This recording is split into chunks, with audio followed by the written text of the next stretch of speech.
The gods are dead. Every single one of them burned in the fires of Ragnarök, their golden halls reduced to ash, their mighty weapons shattered.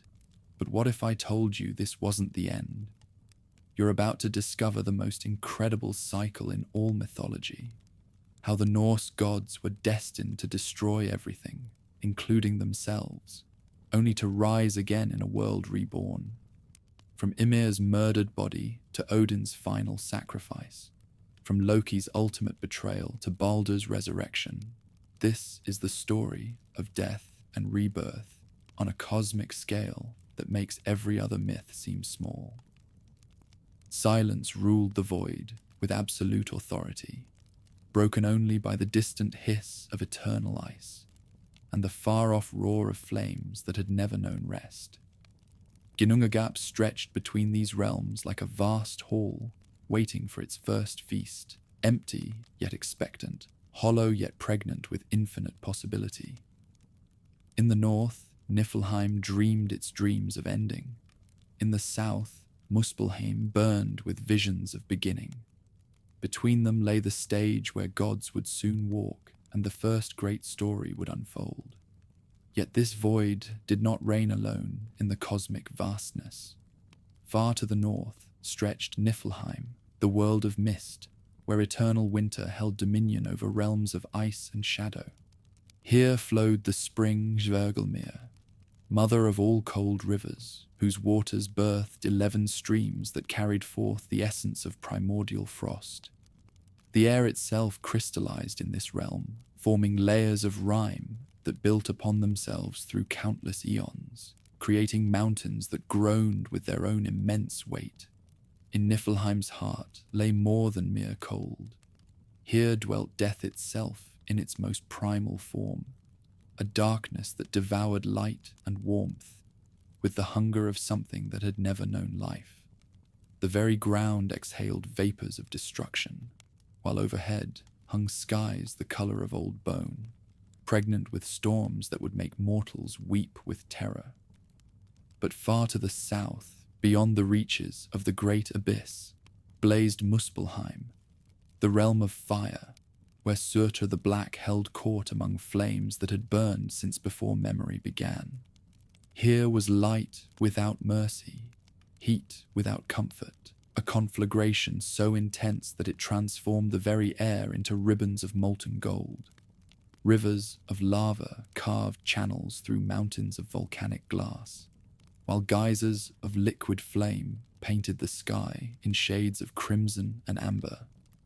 Surtur himself stood taller than the highest peaks, his form wreathed in conflagration that danced like living things around his massive frame. In his hand, he gripped a sword of pure flame, its blade singing with the promise of universal destruction. The giant king needed no throne, for the burning stones themselves bowed beneath his feet, and his voice was the roar of eruption itself. The fire streams of this blazing realm flowed forth like the blood of creation itself, carrying with them sparks that would one day become stars and embers that held the seeds of life. These burning rivers carved their way through the cosmic void, drawn by forces older than will or desire toward their frozen counterparts flowing from the world of mist.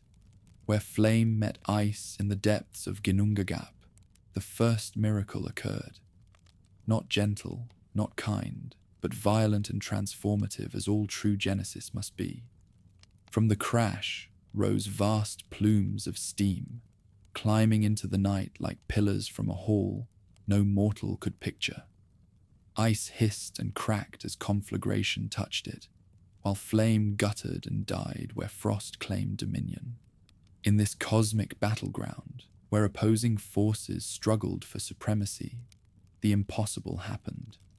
Life stirred in the chaos, consciousness sparked from the marriage of extremes, and from the mingled waters of destruction and birth, the first being drew breath. Ymir the Ancestor emerged from this primordial violence like a mountain rising from the sea. His form defied all mortal comprehension, neither fully giant nor god, neither wholly alive nor entirely substance, but something between and beyond such simple categories. His body stretched across leagues of the forming world. His breathing stirred storms, and from his very flesh came the raw materials of all existence. He was the firstborn, the Ur-Giant, the template from which all conscious life would spring. He was not the only one to stir, for the same vast powers that gave him form also shaped Audumbla, the ancient primordial cow. Where the Titan embodied raw power and potential, she represented nourishment and sustenance, the maternal principle that would feed the hungry void with the milk of possibility. Her udder flowed with streams richer than any earthly sustenance, providing the firstborn with the strength to grow and thrive in the newborn cosmos. From Ymir's own body, moistened by the warmth of Genesis, came others of his kind. Where his sweat pooled in the valleys of his flesh, male and female Jotnar formed spontaneously, their essence drawn from their progenitor's substance. His left armpit birthed the first frost giant, while from his legs came forth children who coupled together to produce more of their race. Thus the giant kind multiplied, not through conscious design, but through the sheer fecundity of primordial life expressing itself in forms both wondrous and terrible. Meanwhile, Audumbla pursued her own divine purpose, driven by instincts older than thought. Her great tongue, rough as stone, yet gentle as a mother's kiss, began to lick the salt blocks that had formed where flame and ice first met. The crystals were ancient and hard, holding within their structure secrets that predated even the ancestors' awakening. Day after day, the cosmic cow labored at this task, her warm breath melting pathways through the frozen substrate, her persistence gradually revealing something hidden within. On the first day, hair appeared beneath her ministrations, strands fine as sunlight, golden as honey, flowing like water made solid. On the second day, a head emerged from its icy prison, features noble beyond any earthly beauty, yet familiar in their fundamental humanity. On the third day, the entire form stood revealed. Buri, the ancestor of gods, the first of a race that would challenge the Jotnar for mastery of all existence. Buri possessed qualities that set him apart from the chaotic spawning of Ymir's sweat. Where the Titans embodied raw force, he displayed control. Where they represented nature's wild power, he showed nature's potential for order and purpose. His eyes held intelligence rather than mere instinct. His hands were shaped for crafting rather than destroying, and his heart beat with the rhythm of Genesis rather than entropy. In time, Buri took a wife from among the giant kind, for in these early days, the boundaries between the races remained fluid, and love could bridge even the deepest chasms of difference. Their union produced Bor, who inherited his father's divine nature, while carrying within his blood the wild strength of the Frost Titans. This mingling of essences would prove crucial to the coming age, for it spawned beings powerful enough to challenge the primordial order, yet wise enough to envision something better in its place. Bor himself repeated this pattern, wedding Bestla, daughter of the giant Bolthorn. She was among the most beautiful and terrible of her race, her form containing all the fury of winter storms, yet possessed of an intelligence that could grasp the deepest mysteries of existence. From their union came 3 sons who would reshape the very cosmos: Odin, Vili, and Ve, the future gods whose names would echo through eternity, whose deeds would be sung until the stars grew cold. These 3 brothers grew to maturity in a world still dominated by their Titan forebears, where Ymir's massive form provided both landscape and shelter for all lesser beings. Yet as they came into their power, the young gods began to see the limitations of this primal paradise. The firstborn was both creator and prison, his body providing sustenance yet constraining growth, his presence enabling life while preventing change. It was not hatred that stirred them to act, but foresight. Odin, wisest of the three, saw futures forever barred, so long as the ancestor drew breath.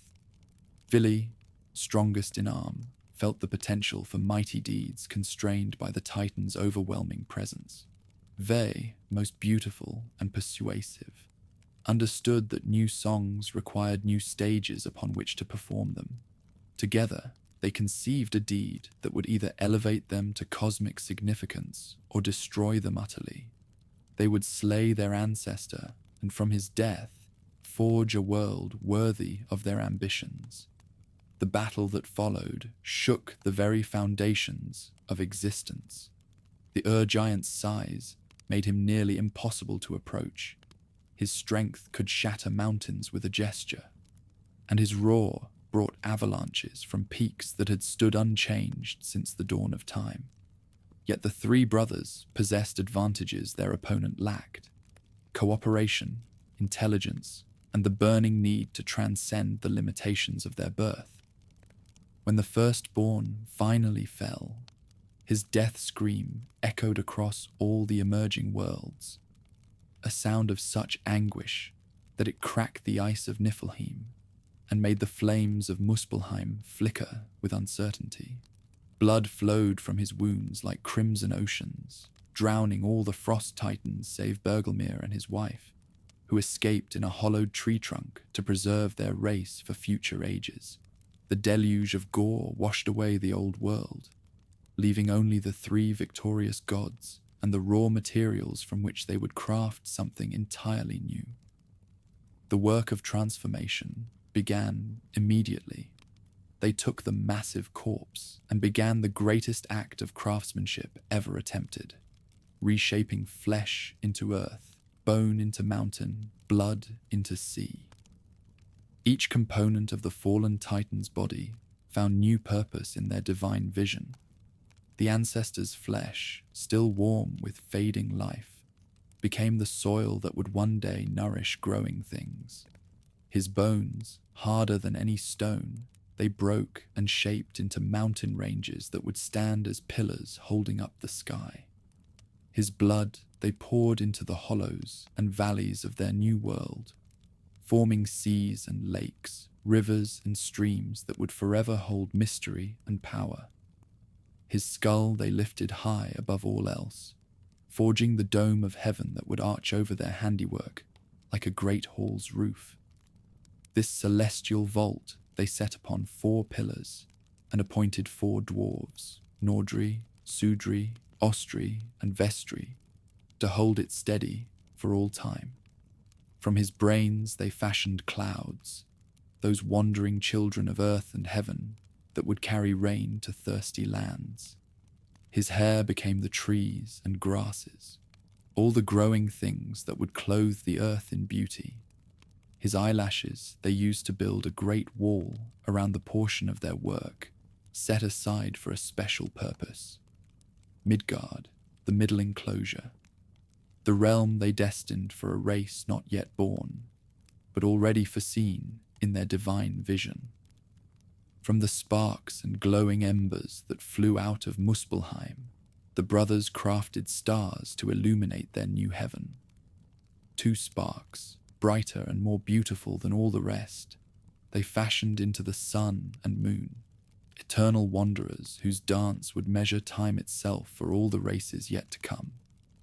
With the greater architecture of Genesis complete, the brothers turned their attention to populating their new world. Walking along the shores of their newly made seas, they found 2 pieces of driftwood, an ash and an elm, cast up by the cosmic waters. These tree trunks held potential beyond their humble appearance, for they had been touched by the same forces that transformed the firstborn's corpse into the foundations of reality. Odin breathed upon the logs, and breath became life itself. the spark of consciousness that would separate these new beings from the rocks and trees around them. Vili gave them intelligence and emotion, the capacity to think and feel, to reason and love and dream. Ve bestowed upon them the ability to see and hear, to speak and communicate, to reach beyond themselves toward others of their kind. Thus were born Ask and Embla, the first of the human race, standing naked and wandering on the shores of the newly made world. They possessed gifts that even the gods might envy: the capacity for growth, the potential for change, the ability to forge new forms of beauty and meaning within their brief lives. Though their span would be short compared to the endless existence of the immortals, their intensity would burn brighter than stars. The gods looked upon their handiwork and saw that it was good, yet incomplete. The cosmos they had wrought was beautiful, but fragile, ordered, but constantly threatened by the forces of entropy and return. To preserve their work and nurture its growth, they would need to establish themselves permanently within their new world, building halls worthy of divine inhabitants and gathering around them others who shared their vision of what existence could become.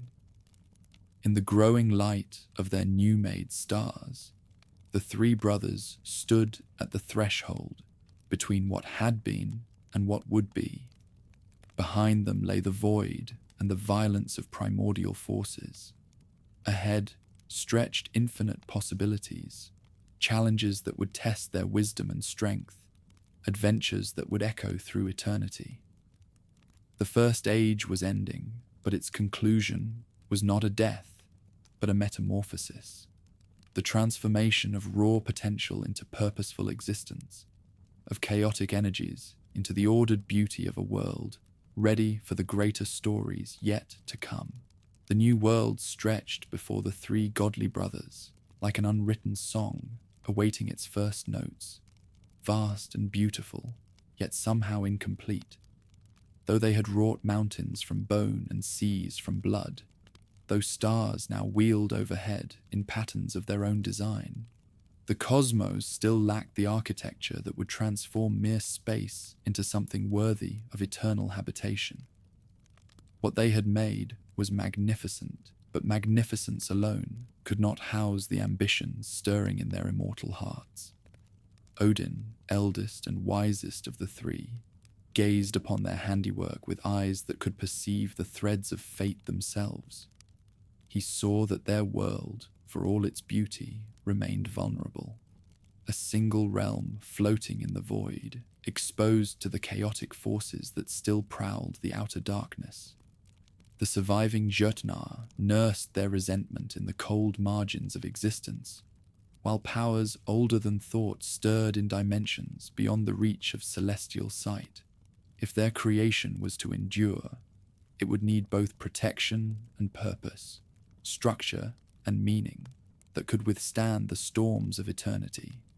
Thus began the greatest architectural project ever conceived, as the deities set about establishing not merely a world, but an entire cosmos, 9 realms connected by bonds stronger than steel, each serving its purpose in the grand design of existence.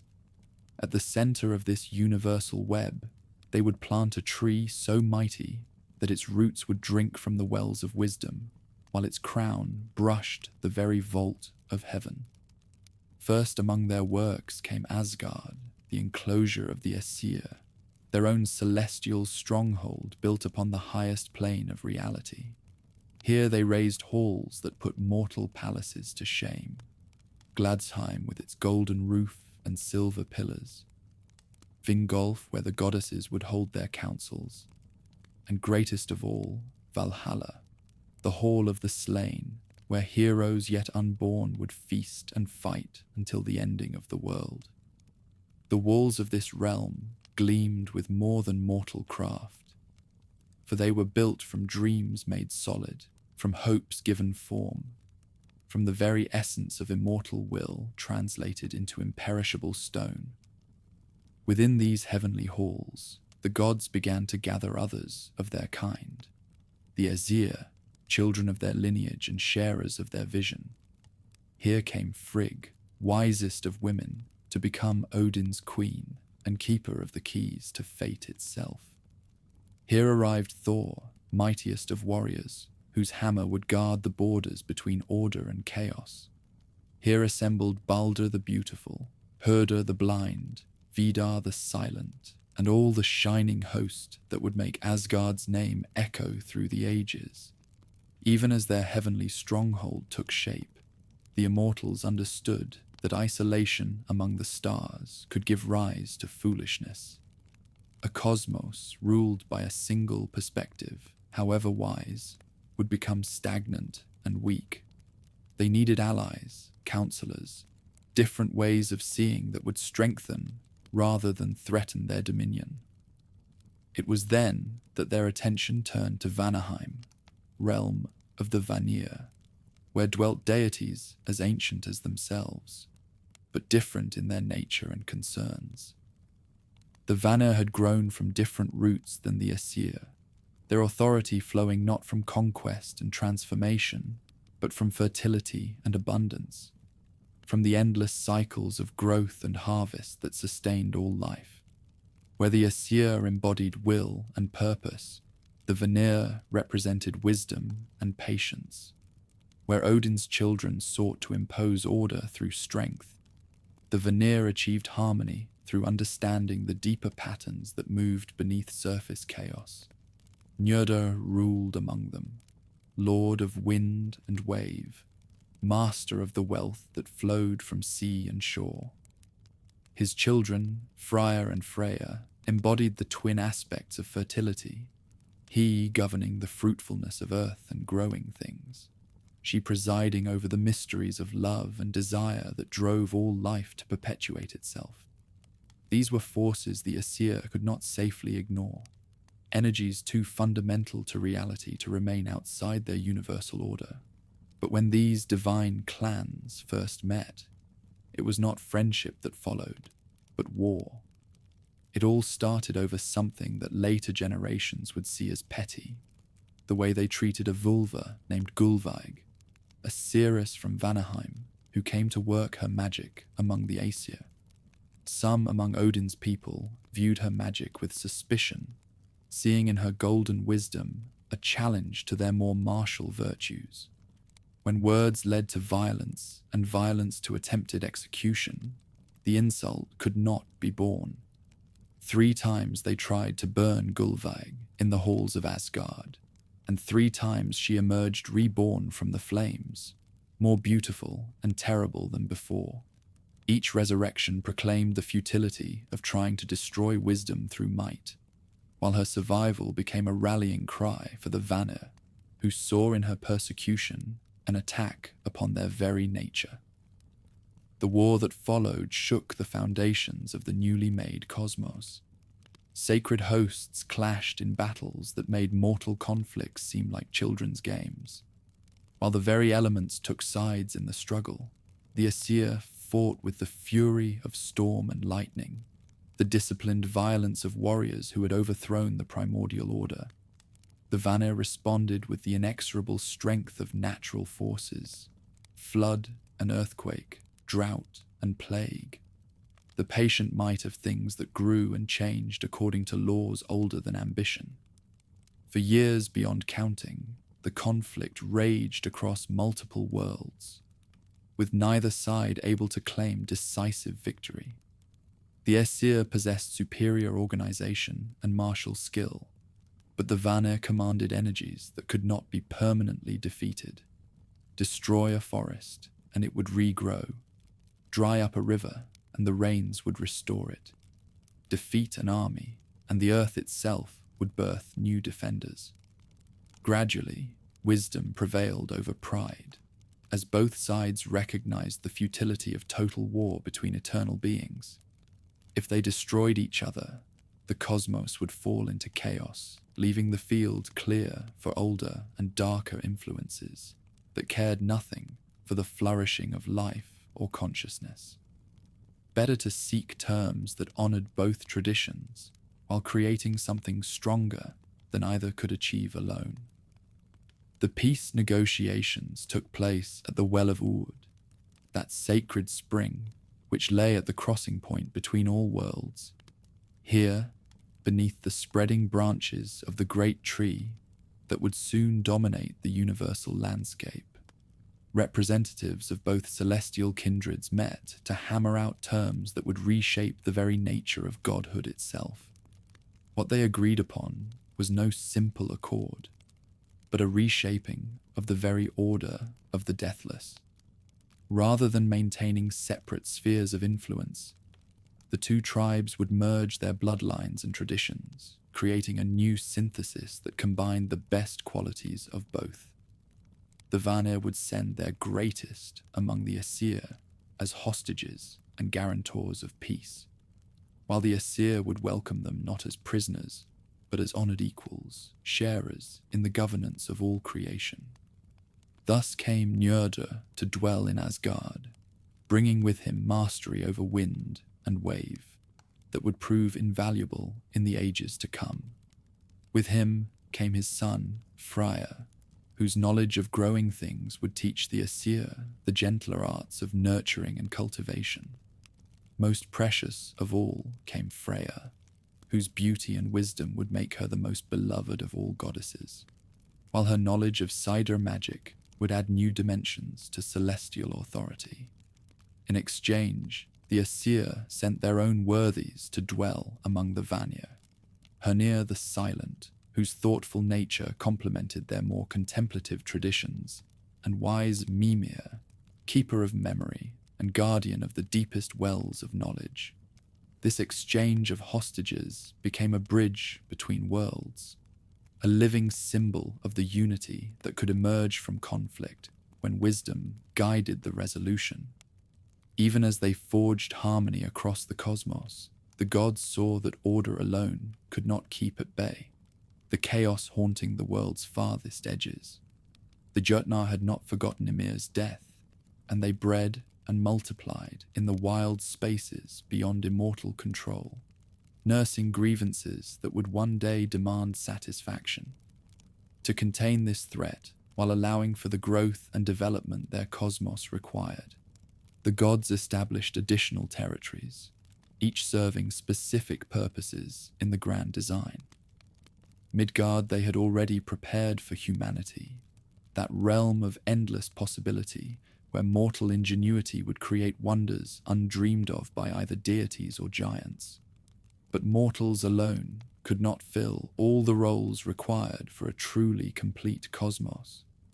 Other races were needed, beings that could bridge the gap between celestial permanence and mortal transience, between the ordered domain of Asgard and the chaotic wilderness beyond. Deep beneath the roots of the emerging world tree, they hollowed out halls and workshops for the dwarves, master craftsmen whose skill would surpass even immortal handiwork. These children of earth and stone possessed an affinity for the fundamental energies of creation that made them invaluable allies and dangerous enemies. In Svartalfheim, their subterranean kingdom, the ring of hammer on anvil would sound through all the ages as they forged the tools and weapons that would determine the fate of gods and mortals alike. For the light elves, beings of grace and beauty who embodied the gentler aspects of celestial nature, they established Alfheim as a territory of perpetual spring, where art and music flourished in forms too pure for mortal appreciation. These radiant folk would serve as intermediaries between the immortals and the more sensitive souls among humanity, carrying inspiration and wonder into the world while maintaining the delicate balance between order and creativity. But the cosmos also required places for endings as well as beginnings, for rest as well as action. In the cold depths beneath all other dimensions, they allowed Hel to establish her realm over the dishonored dead, not as punishment, but as natural completion of the cycle that began with birth and reached its culmination in the return to primordial rest. Here would come those who died of age or illness, whose lives ended not in glory, but in the quiet conclusion that marked most mortal being. The architecture of this universal order required a unifying principle, something that could connect all 9 worlds while maintaining their distinct characteristics. For this greatest of tasks, the deities turned to the mightiest creation in their authority, Yggdrasil, the World Tree, whose growth would bind together all reality in a living symbol of eternal unity. What they planted was not an ordinary ash, but a living symbol of the order that holds all things together. Its roots delved deep into the 3 wells that held the waters of wisdom, memory, and fate, while its branches reached so high that they supported the very dome of heaven. Along its trunk and through its foliage ran pathways that connected all the worlds, allowing passage between dimensions for those who knew the secret roads. Yggdrasil's 3 great roots each drew sustenance from a different source of eternal energy. The first reached down to Urd's well, where the 3 Norns, Urd, Verdandi, and Skuld, wove the fates of gods and mortals with threads that gleamed like starlight. These sisters of destiny represented past, present, and future, the timeless pattern that gave meaning to the seemingly random events of daily life. Each day they drew water from their sacred spring to nourish the tree, ensuring that the universal order remained strong and healthy. The second root stretched to Mimsha's well, that source of wisdom and memory, where knowledge of all things past and future lay hidden beneath waters clear as crystal, yet deep as eternity. Here dwelt Mimir himself, the wisest of beings, whose counsel would prove invaluable in the dark days ahead. The price of drinking from his well was steep, nothing less than sacrifice of what was most precious to the seeker. But the understanding gained was worth any cost to those who truly grasped its value. The third route delved deepest of all, reaching the spring Hvergelmir in the heart of Niflheim, where the serpent Nidogr gnawed ceaselessly at the tree's foundation. This embodied the fundamental tension that drove all being, the struggle between creation and destruction, order and chaos, the influences that built and those that tore down. Without this conflict, the cosmos would stagnate. With too much of it, everything would collapse into ruin. Throughout the tree's vast structure dwelt countless creatures, each playing their part in the eternal drama. The eagle that perched in the highest branches kept watch over all the realms, its keen sight piercing the veils that hid the future from lesser beings. Between its eyes sat Vedrfolnir, the hawk whose flight carried messages between the worlds, ensuring that important news traveled swiftly through the universal network. Up and down the tree's mighty trunk ran Ratatoska, the squirrel whose malicious gossip stirred up conflict between the eagle above and the serpent below. This creature embodied the role of discord in maintaining eternal balance. Without some friction between opposing influences, the universe would lose the dynamic tension that drove growth and change. 4 stags grazed among the tree's branches, Dian, Devalin, Dunea, and Durathror, whose feeding kept the foliage pruned and healthy, while their movements through the canopy helped spread seeds of understanding to all the dimensions. Even in paradise, it seemed, growth required both nourishment and constraint, protection and challenge. As the world tree grew to its full majesty, its influence began to shape the very nature of reality throughout the 9 realms. Time itself took on new meaning, as the tree's growth marked the passage of eternal seasons, while space became ordered according to the pathways that ran through its structure. The chaotic flux that had characterized the early cosmos gave way to patterns that could be understood and predicted, though never completely controlled. The immortals established their high seat at the tree's base, where Odin's throne, Lidskjalf, commanded a view of all the realms simultaneously. From this universal watchtower, the All-Father could observe the doings of gods and mortals, giants and elves, tracking the threads of fate as they wove together into the great pattern that would determine the destiny of all creation. Yet even as they celebrated the completion of their eternal architecture, the deities sensed that their greatest challenges lay ahead.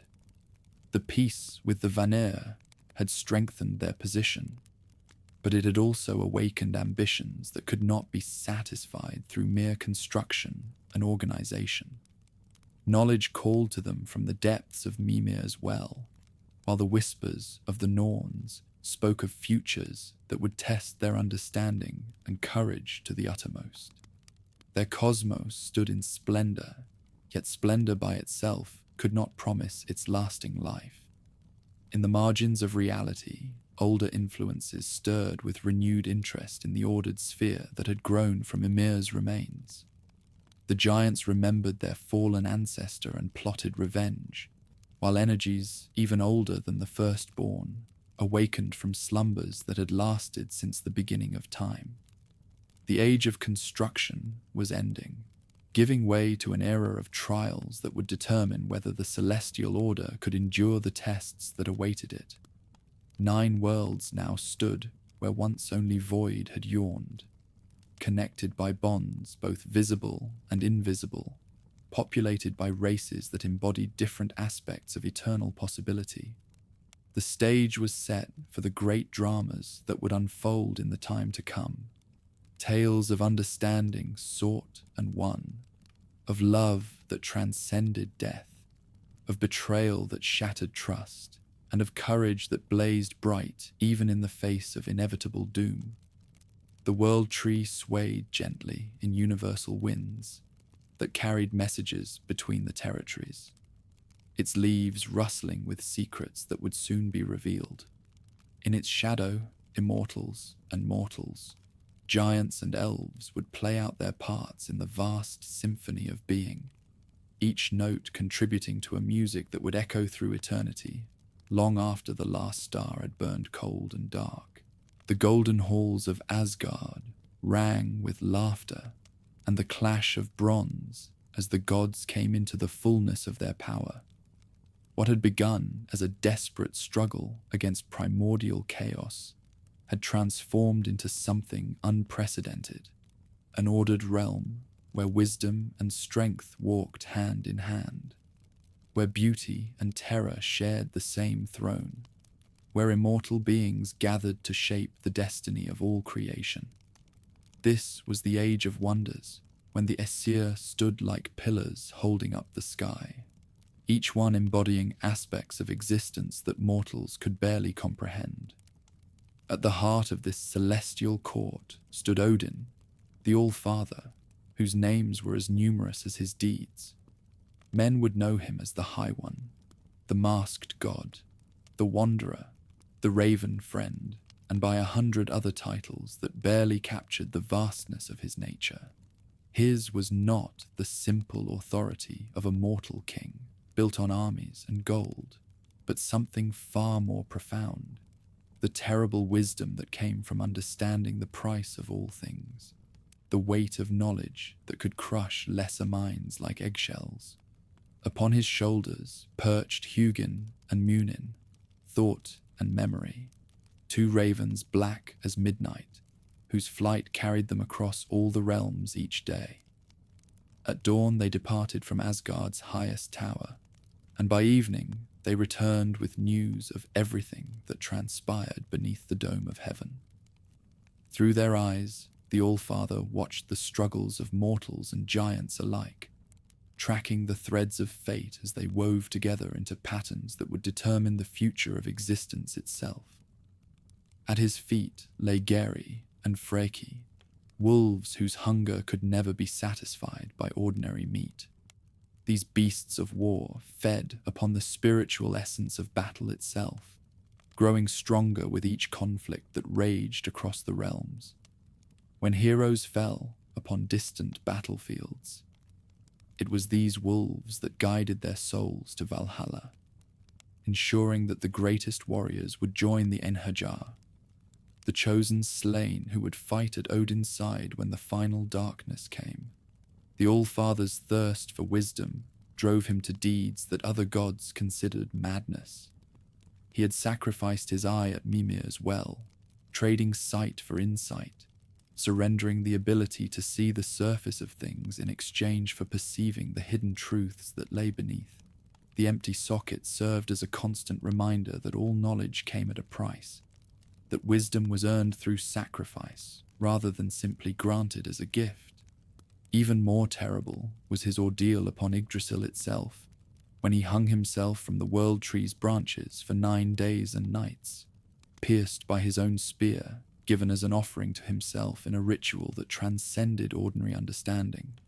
Through this self-sacrifice, he gained mastery over the runes, those symbols of power that could reshape reality itself when carved by one who truly comprehended their meaning. Each rune contained within it a fundamental truth about existence, a key that could unlock secrets hidden since the dawn of time. Despite his wisdom and terrible knowledge, Odin remained capable of both tenderness and fury, love and betrayal.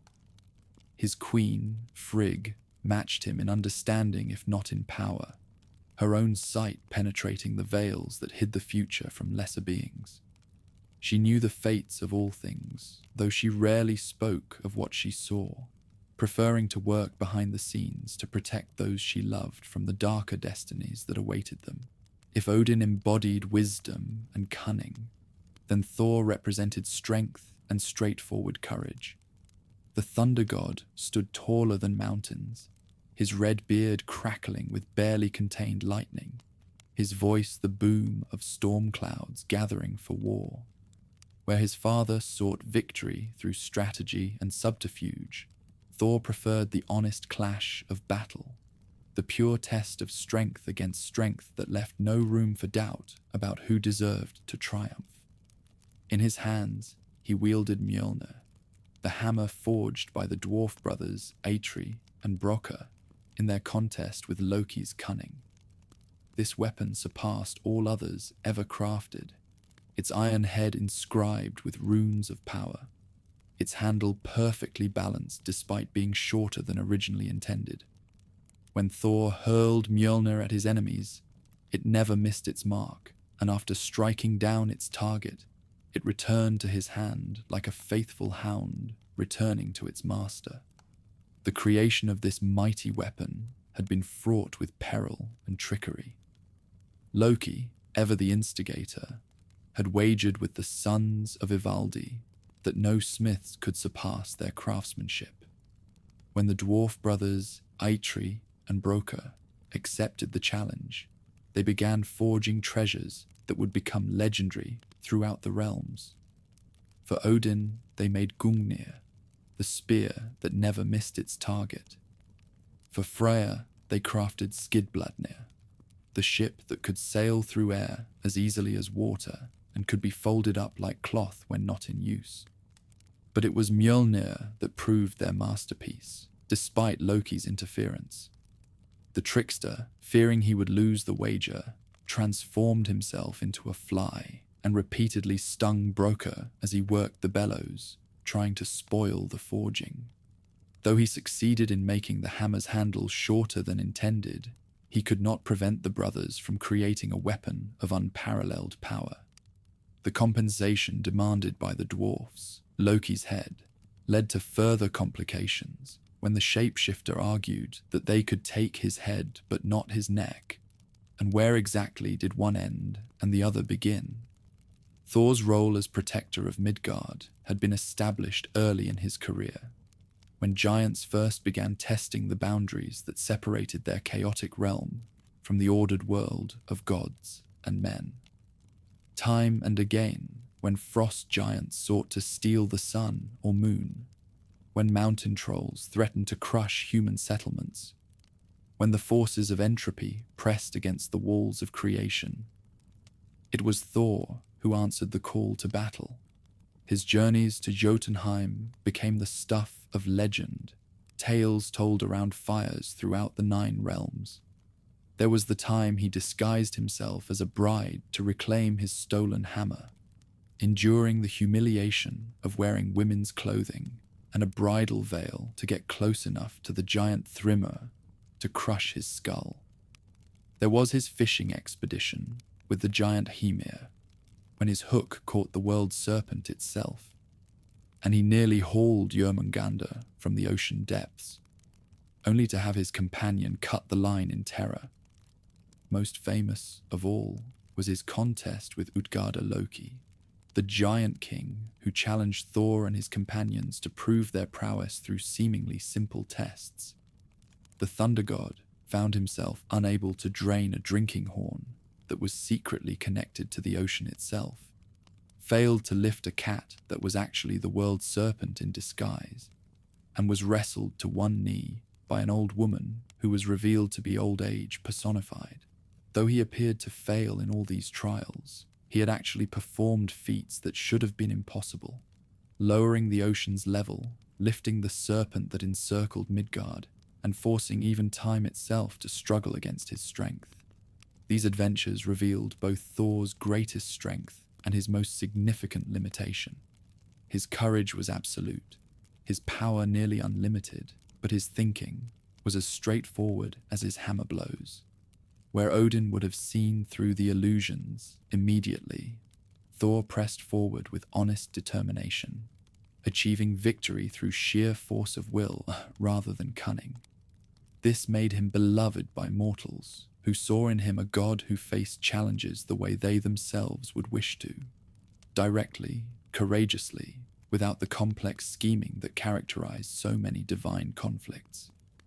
Among the goddesses of Asgard, none commanded more respect and affection than Freya, she who had come from Vanaheim as part of the peace settlement, but had become more Æsir than many born to that lineage. Her beauty was legendary throughout the realms, but it was a beauty that carried within it the power of growing things, the irresistible force that drove all life to perpetuate itself. She was the goddess of love in all its forms, from the tender affection between spouses to the burning passion that could drive heroes to madness. But Freya was also a goddess of war, claiming half of all warriors who died in battle, selecting the finest among them to join her in Folkvanger, her own hall of the slain.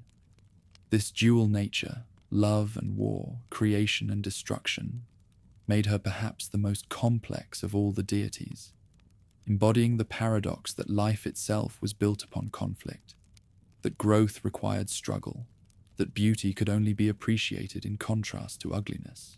Her mastery of Sidra magic added another dimension to her power. This was not the simple sorcery of mortals, limited to herb lore and fortune-telling, but something far more profound. The ability to perceive and manipulate the fundamental forces that shaped reality itself. Through Sidra, she could see across vast distances, influence the thoughts and emotions of others, and even alter the course of events through rituals that touched the very roots of existence. The acquisition of her greatest treasure, the necklace Brisingamen, revealed both her determination and the price she was willing to pay for beauty. The four dwarf brothers who crafted this marvel, Alfrig, Divalin, Berling, and Grer, agreed to create it only if she would spend one night with each of them. Though the bargain was harsh, Freya accepted it willingly, understanding that some things were worth any sacrifice. The resulting necklace surpassed all other ornaments in splendor, its gems holding within them the light of distant stars. Freya's brother, embodied the masculine aspect of fertility and prosperity. Where she represented the passionate forces that drove reproduction, he governed the patient processes of growth and abundance. His realm included not only the fertility of fields and flocks, but also the wealth that flowed from successful harvests, the prosperity that allowed civilizations to flourish in peace, rather than constant warfare. The ship Skidbladnir, crafted for him by the sons of Ivaldi, symbolized his domain, over the forces that brought plenty to the worthy. This magical vessel could sail through any medium, water, air, or even the void between worlds, and always found fair winds to speed its passage. When not in use, it could be folded like the finest cloth and carried in a purse. Yet when unfolded, it was large enough to carry all the gods and their equipment. Freyr's greatest treasure, however, was his sword, which fought of its own accord and could defeat any enemy without need for a wielder's skill. This blade would have made him invincible in combat, but love cost him dearly when he glimpsed the giant maiden Gerdur and was struck by passion so intense that he gave up his magical weapon to win her hand. This sacrifice would prove crucial in the final battle, when Freyr would face Surtur at Ragnarök, armed with nothing more than a stag's antler. The integration of these Vanir deities into the Æsir hierarchy had created a divine court richer and more complex than either group could have achieved alone. The martial virtues of the original Æsir were tempered by the Vanir wisdom about growth and patience, while the sometimes passive nature of fertility gods was energized by the Æsir drive for action and achievement. Among all who dwelt in Asgard, few could be easily categorized as belonging to either divine kindred. Baldr the Beautiful stood apart from such distinctions, being so perfect in all ways that he seemed to embody the best qualities of both groups. His radiance was not merely physical, but spiritual, a purity of being that made all who looked upon him feel elevated in their own souls. He was wisdom without cunning, strength without brutality, beauty without vanity, everything that godhood should aspire to become. Baldr's twin brother, Herder, represented a different aspect of divine nature.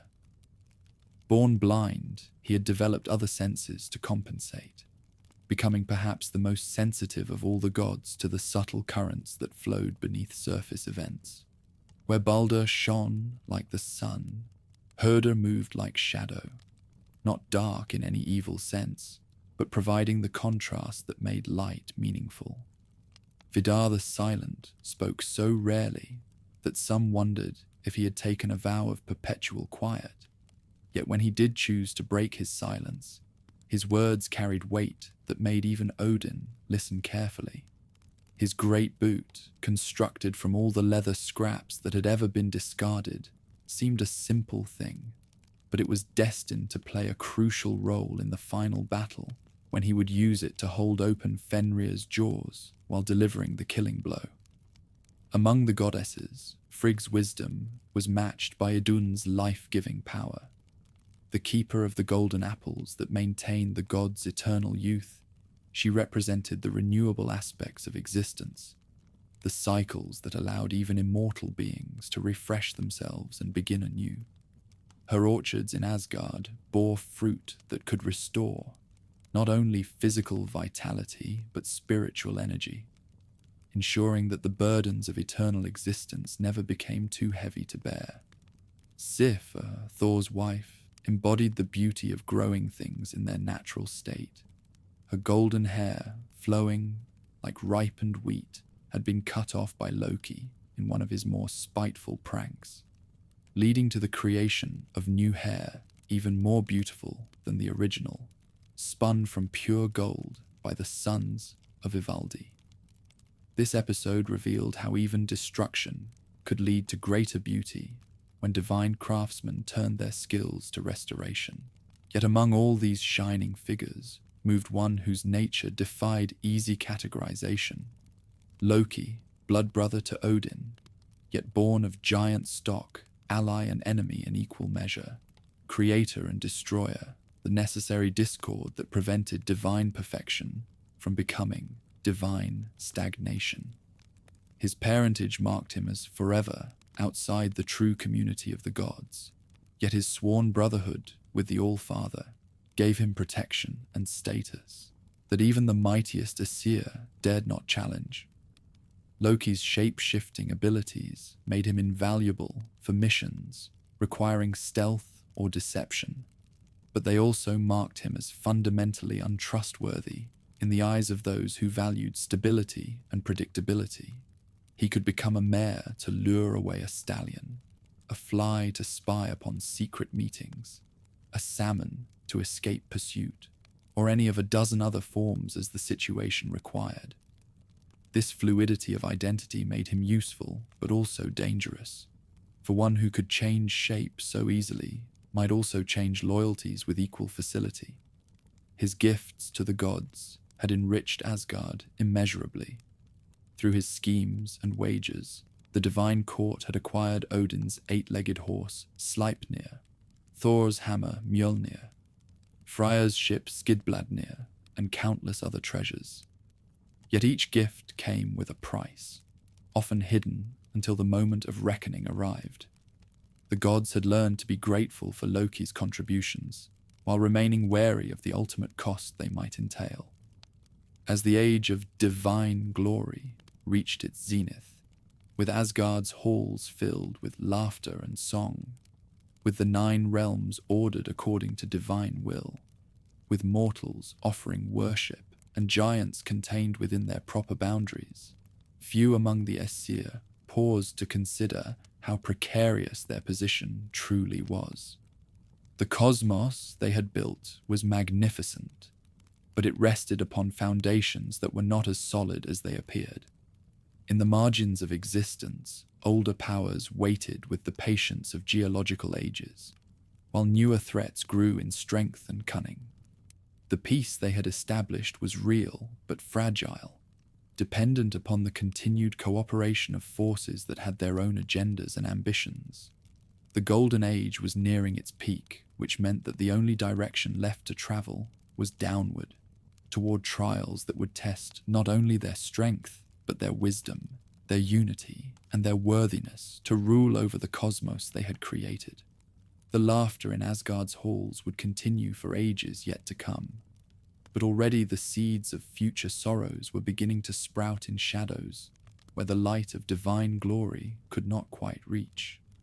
The gods had achieved greatness, but greatness always attracted challenges from those who believed they could do better, and the next phase of the cosmic drama would reveal whether the Æsir had built something that could endure, or whether their golden age was merely a brief flowering before the inevitable winter. Beyond Asgard's golden walls, where shadows gathered in the wild places between worlds, a darker chapter was beginning to unfold. Loki's heart had been captured by one whose very nature promised chaos for the ordered realm the immortals had built. In Jotunheim's iron forests, where winter winds howled through trees of black metal, dwelt Angerboda, the mother of monsters, whose beauty was as terrible as her prophetic sight. From their forbidden union came 3 children, each more extraordinary and dangerous than mortal minds could comprehend. Prophecy surrounded these offspring like storm clouds, speaking of destinies that would shake Yggdrasil itself and bring about the twilight of the deities. Even as they drew their first breaths, the Norns wove dark threads into their fate patterns, threads that would eventually strangle Asgard's golden age. First among these progeny was Fenrir, the wolf cub who would grow to dwarf mountains. At birth, he appeared no different from any other wolf pup, playful, curious, dependent upon his mother's milk. But within days, his size doubled, then doubled again, and the Æsir began to understand that this was no ordinary beast. His eyes held an intelligence both wild and calculating, while his howls made even Thor's hammer tremble. Celestial prophecy spoke with terrible clarity about this wolf's destiny. The beast would grow beyond all natural limits, his might surpassing any creature that had ever lived. In the final battle that would end all things, his jaws would close around Odin himself, the All-Father becoming prey to a child of his blood brother's making. Initially, the immortals attempted to raise Fenrir among them, hoping that kindness might change what fate had decreed. Only Tyr, the one-handed god of justice and courage, dared to feed the growing wolf, bringing him great slabs of meat while speaking of honor and loyalty. For a time, this approach seemed promising. The beast showed affection for his caretaker, even something approaching friendship. But prophecy proved stronger than hope. As the wolf's size increased, so did the fear in celestial hearts.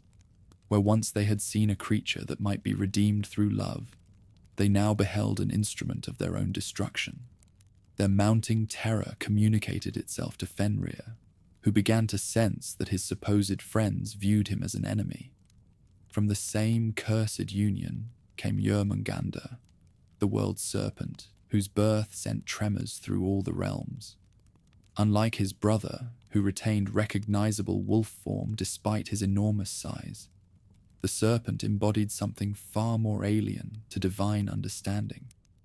His scales gleamed with inner darkness, each one larger than a warrior's shield, while venom dripped constantly from fangs that could pierce reality's foundations. Most terrible of all was their sister, Hel, whose very name would become synonymous with death and the grave. Half her body bloomed with life and beauty, skin white as fresh snow, hair golden as wheat fields, lips red as summer roses. But her other half displayed the corruption of the tomb, flesh grey as old bone, eyes like empty sockets, the stench of decay following her wherever she walked. When these monstrous children came to the attention of the Celestial Council, the debate that followed shook Asgard's foundations. Some argued for immediate action, destroy the offspring before they could grow into the threats that prophecy promised.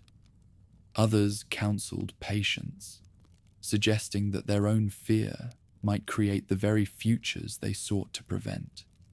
Odin's solution was characteristically complex, attempting to neutralize the threats while avoiding direct confrontation that might trigger the prophesied catastrophe.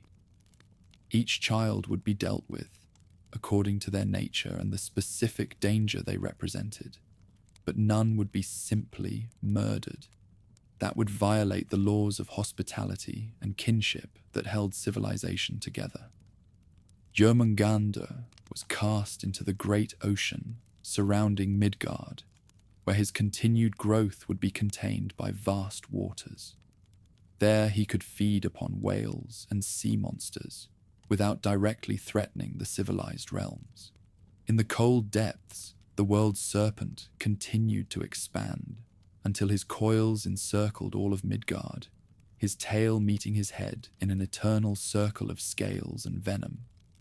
Hel received a different fate, one that acknowledged both her authority and her useful nature. Death, after all, was necessary to the cosmic order. Without endings, beginnings would lose all meaning. Odin granted her sovereignty over Helheim, the realm of the dishonored dead, where she could rule according to her dual nature. But Fenrir presented the greatest challenge, for his threat was both immediate and personal. His prowess already rivaled Thor's. His intelligence surpassed most mortals, and his destiny was to devour the Allfather himself. Simple exile would not contain such a creature, while imprisonment would only fuel the resentment that prophecy said would drive him to patricide.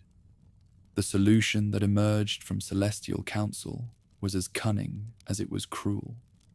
If the wolf could not be safely exiled or honestly imprisoned, perhaps he could be tricked into accepting bonds that he would not break. The immortals would challenge his vigor through what appeared to be a simple game, testing his force against various restraints while praising his might and courage. They began with lading, a chain of massive iron links, each one forged to hold a ship in the fiercest storm. When they approached Fenrir with their proposal, a simple test of prowess, nothing more, the wolf agreed readily, confident in his ability to break free. With a single flex of his muscles, lading snapped like rope, its broken links scattered across the ground like fallen leaves. Congratulations flowed freely, mixed with apparently genuine amazement at the beast's incredible vigor. Surely, they suggested, no chain could hold one so mighty. This challenge sparked his pride, making him eager to demonstrate his force against even tougher bonds.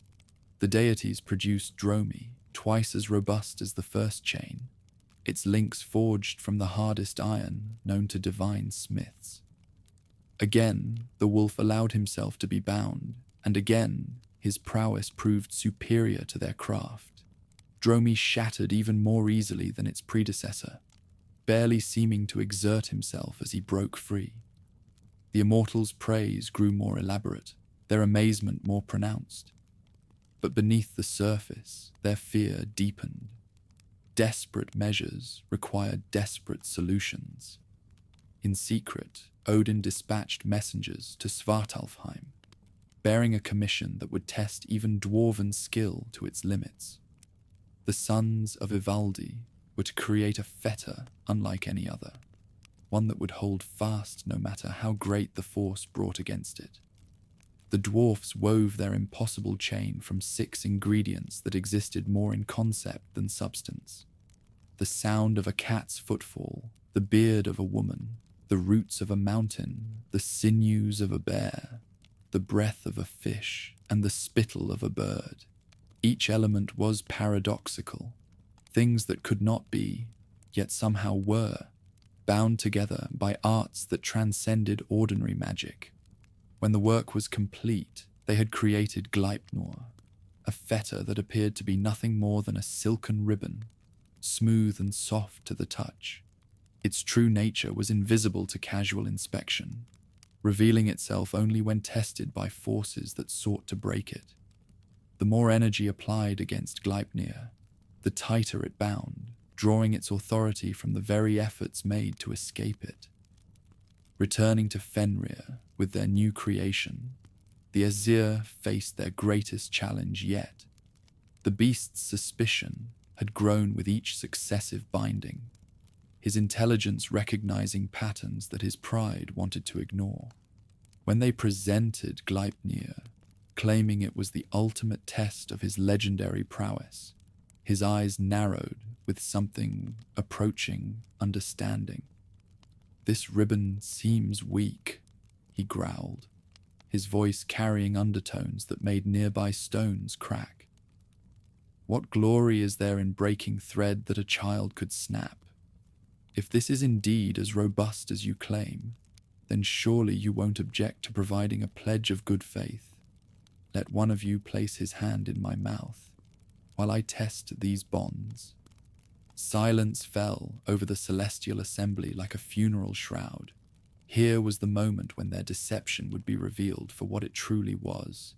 Not a game, but a trap.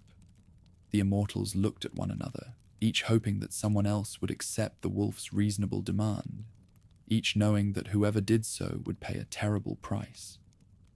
Only Tyr stepped forward, the one-handed god whose courage had never failed. Without hesitation, he placed his right hand between Fenrir's massive jaws, feeling the heat of the beast's breath, the razor sharpness of fangs that could crush steel like snow. "I accept your terms," Tyr said simply, his voice steady despite the magnitude of his sacrifice. "Bind yourself with Gleipnir, and if you cannot break free, I will pay the price for our deception." The wolf allowed the silken fetter to be wound around his body, confident that his vigor would make short work of what appeared to be mere decoration. But when he flexed his muscles, Gleipnir held fast. When he strained with all his might, the ribbons seemed to grow stronger. When he threw himself against the bonds with fury born of growing understanding, the silk became harder than diamond. The truth crashed over Fenrir like a breaking wave. This had never been a game. It was a trap, carefully planned and skillfully executed. The deities he had trusted, the beings he had lived among, had betrayed him utterly. Their fear had driven them to treachery, their wisdom had become cunning, their justice had transformed into pragmatic cruelty. Rage, like nothing the world had ever seen, erupted from his throat, a howl that shattered glass in Asgard's halls and made Yggdrasil itself sway in cosmic winds. But even as his fury reached its peak, his jaws closed with deliberate precision, severing Tyr's hand at the wrist. The deity bore the agony without crying out, understanding that this was the price of necessary betrayal. Bound by Gleipnir and transported to a remote island, in the midst of a lake whose waters were always black, Fenrir found himself chained to a boulder, driven deep into the earth's foundation. A sword was placed upright in his mouth, its point touching his upper jaw, while its hilt rested against his lower, ensuring that he could neither close his jaws nor speak clearly.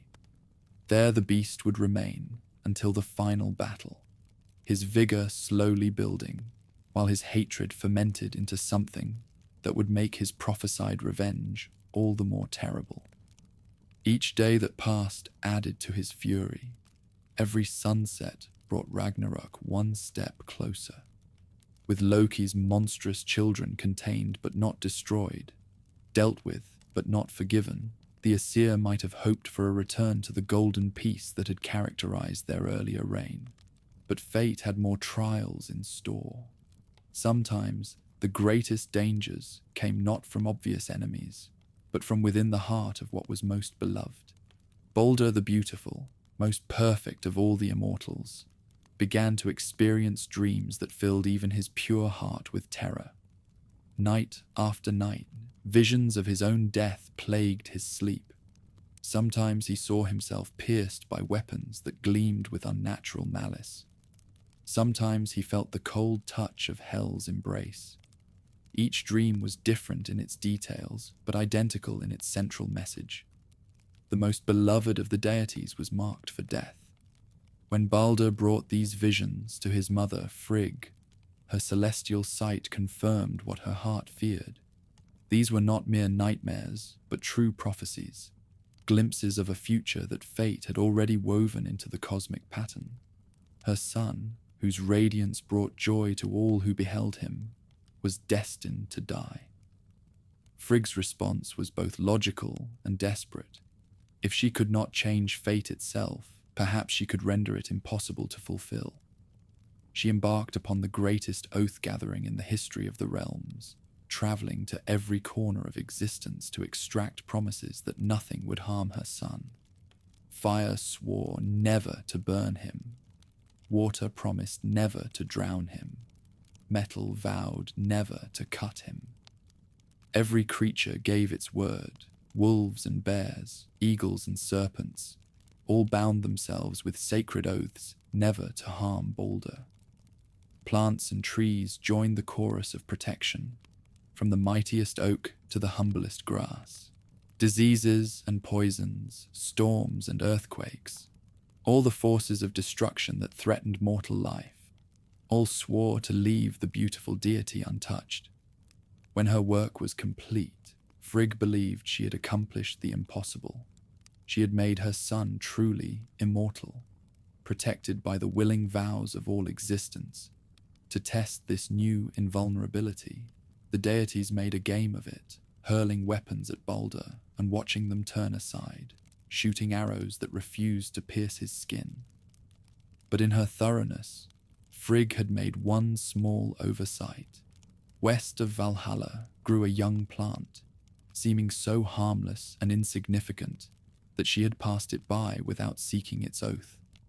Mistletoe, the parasitic vine that grew upon mighty oaks yet possessed no vigor of its own, had been deemed too weak to threaten anyone. Loki, watching the immortals' new sport with growing irritation, saw in their joy an opportunity for the kind of mischief that had always been his specialty. Disguising himself as an old woman, he approached Frigg and engaged her in conversation about her remarkable achievement. Through careful questioning, he learned of the single exception to her universal pact, the humble mistletoe that had seemed too insignificant to bother with. Armed with this knowledge, Loki traveled to the grove where the mistletoe grew and carefully cut a single branch. This he shaped into a dart, its point sharpened with care. its balance perfect for throwing. Such a simple weapon, it appeared, a child's toy rather than an instrument of doom. Returning to the assembly where the celestial court continued their sport with Baldr's invulnerability, Loki found Herder standing apart from the group, his blindness preventing him from joining in the game. "Why do you not honor Baldr as the others do?" Loki asked, his voice carefully modulated to sound helpful rather than cunning. Surely the brother of such a hero should be first among those who celebrate his invulnerability. "I cannot see where my brother stands, and I have no weapon with which to salute him," Herder replied, his words carrying the weight of long-borne sorrow. "I will guide your aim," Loki offered, pressing the mistletoe dart into the blind deity's hand. "And here is a fitting missile for your tribute. Let me direct your throw, so that you too may honor your brother's wonderful protection." What followed happened with the terrible inevitability of fate finally claiming its due. Herder, trusting in the guidance he received, hurled the dart with all his vigor. The mistletoe flew straight and true, guided by Loki's treacherous aim, and struck Baldr directly in the heart. The beautiful deity fell without a sound, his radiance fading like a candle snuffed by wind, his life flowing out upon the ground that had never before been stained by celestial blood. Silence fell over the assembly, like the weight of mountains. Baldr the beautiful, most perfect of all beings, lay dead by his brother's hand, killed by the one plant that had not sworn to protect him.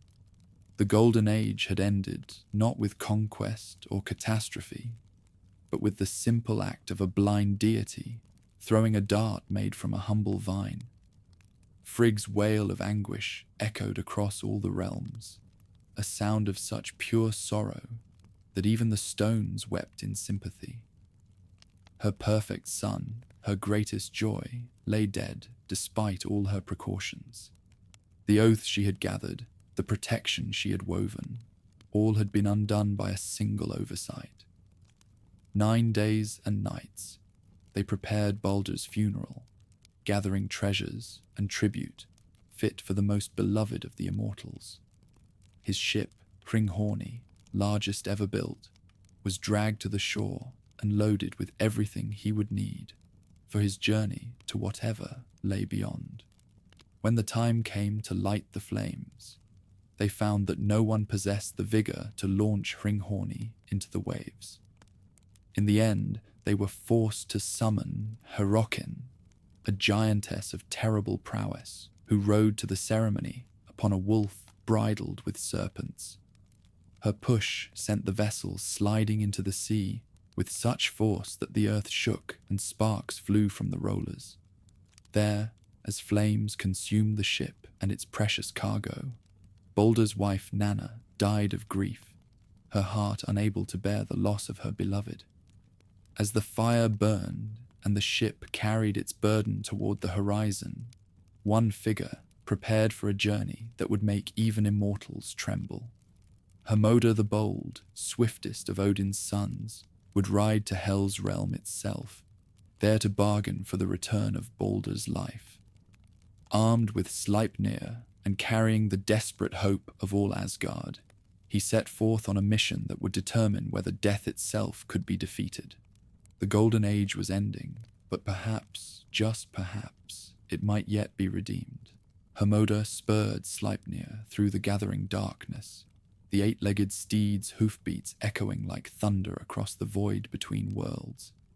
9 days and nights, he rode through valleys where no light had ever shone, across bridges made from a single hair, past chasms that yawned with the hunger of eternity itself. The path to Helheim was not meant for the living, and every step forward felt like swimming against a tide that sought to drag him back to the realm of breath and warmth.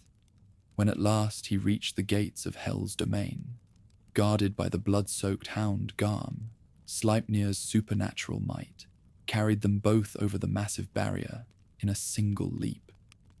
Within the cold halls of Eljudnir, He found Baldr seated in the place of honor, his radiance dimmed but not extinguished, while Nanna sat beside him, her own death having reunited them in the Shadowlands.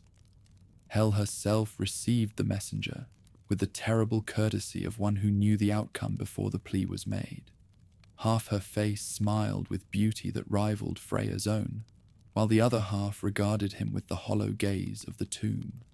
Her dual nature made every word carry both hope and despair, promise and threat woven together like threads in a shroud. "You ask much, son of Odin," she said, her voice like wind through autumn leaves. "The dead do not return to the world of the living without cause. If all things truly mourn for Baldr, as you claim, if every creature in existence weeps for his loss, then I will release him.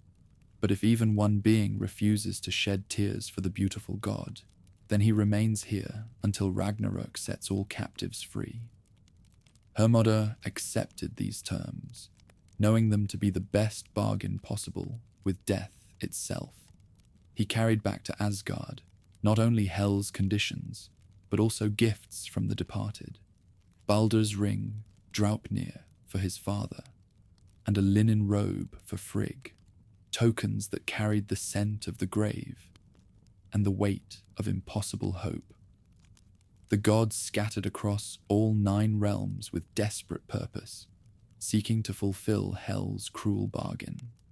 Every creature they encountered wept readily for Baldr's loss, men and women, beasts and birds, trees and stones. Even the metals in the earth shed moisture like tears when they heard of the beautiful god's fate. It seemed that Hel's condition might indeed be met, that love could triumph over death through the simple act of universal mourning. But in a dark cave near the border between worlds, they found one who refused their plea. Thuk, the giantess, sat hunched in the shadows, her ancient form wrapped in malice like a tattered cloak. When the divine messengers begged her to weep for Baldr, her response shattered their last hope like ice in spring. "Let Hel hold what she has," the crone cackled, her voice like grinding stone. "Alive or dead, the son of Odin brought me no joy. Let death keep the dead." Some among the Æsir suspected that beneath the giantess's disguise lurked Loki himself, ensuring that his greatest mischief could never be undone. But suspicion was not proof, and Hel's bargain was clear. Without universal mourning, Baldr must remain among the departed. Grief settled over Asgard like eternal winter. Where once laughter had echoed through the golden halls, now silence reigned, broken only by the whispered conversations of those who had lost hope. Frigg withdrew into her chambers, no longer caring to weave the fates she could not change. Odin sat upon Hlidskjalf with haunted eyes, watching futures that grew darker with each passing day. For Loki, the success of his greatest deception brought no joy, only the growing certainty that he had severed the last bonds of kinship that connected him to the divine court. The other deities no longer spoke to him directly, their conversations dying when he entered a room, their eyes following his movements with suspicion that bordered on hatred.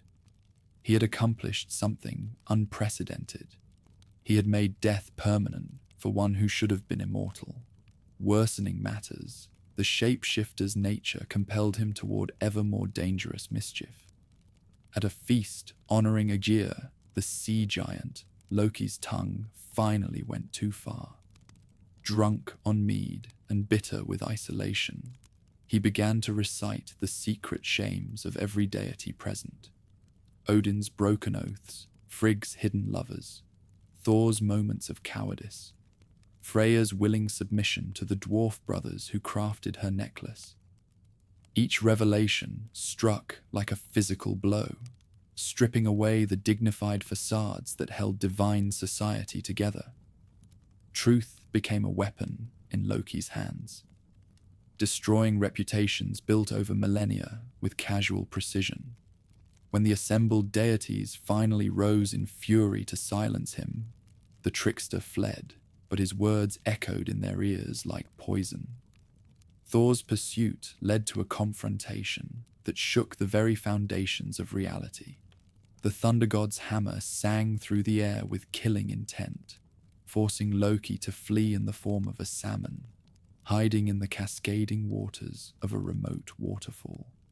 But even shape-shifting could not save him from divine vengeance, armed with a net woven by the wisdom of ages.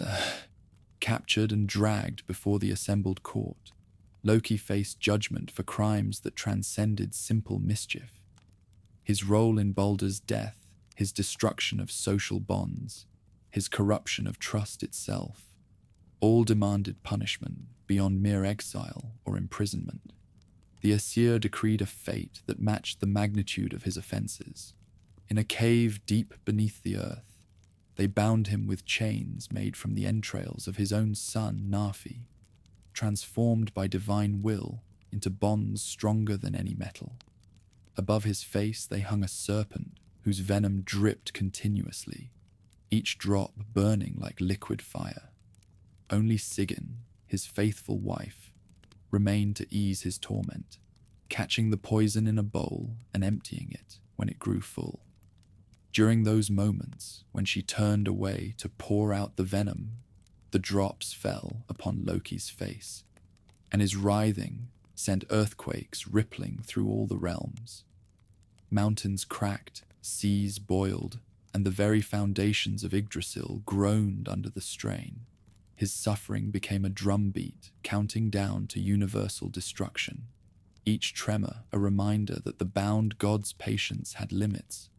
With their greatest trickster chained and their most beloved son dead, the Æsir discovered that their golden age had ended more completely than they had realized. The bonds that held their society together, trust, kinship, shared purpose, had been corroded by betrayal and loss until only empty forms remained. They went through the motions of rule, but their hearts had grown cold as the void between stars. Odin threw himself into desperate preparations for the end he saw approaching with prophetic clarity.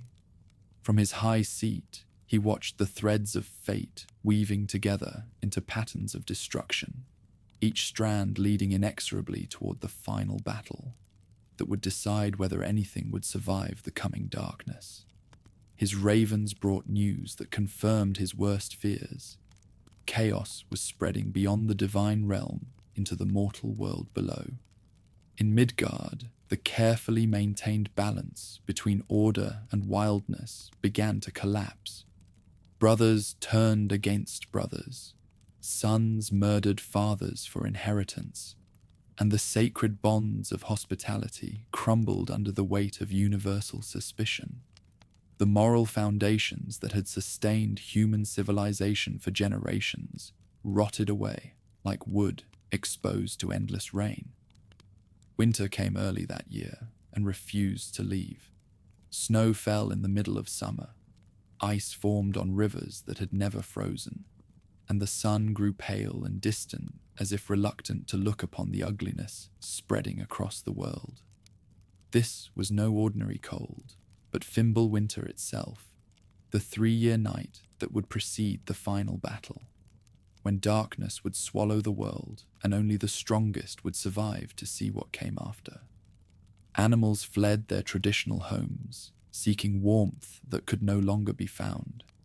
Wolves grew bold, venturing into human settlements to hunt prey that had once been protected by fire and iron.